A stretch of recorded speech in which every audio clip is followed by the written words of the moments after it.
என்னடா ஒண்ணுமே தெரியல. சுத்திட்டு இருக்கு கீழ. இங்க பாரு. இதான் ஹெலிகாப்டர் பேட் அப்படின்னு தான் சொல்லுவேன். என்னடா ஒண்ணுமே தெரியல. ஏன்னா அவ்வளவு பனியா இருக்கு. இது நம்ம மால்குள்ளே பாத்துருக்கலாமே. நீ தானே நான் போனோம் கேபிள் கார்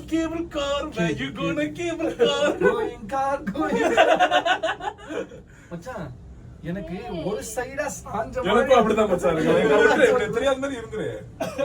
டேய் தாங்குமாடா இது? இப்ப பாரு எஸ்எல்ஆர் ஆல்டோ பாரு. இது தாங்குமாடா? நீ பயப்படாதடா. இது மாதிரி பண்ணாதடா. ரிலேட்டிவ் இது. ஓகேவா தான். ஏன் உனக்கு பயமா இருக்கா? தெரியாத மாதிரி இருந்துரு. எங்க கொண்டு வந்து எங்க மாட்டி வச்சிருக்க? என்னமோ பின்னாடி தள்ளி சத்தியமான மாதிரி இருக்குடா.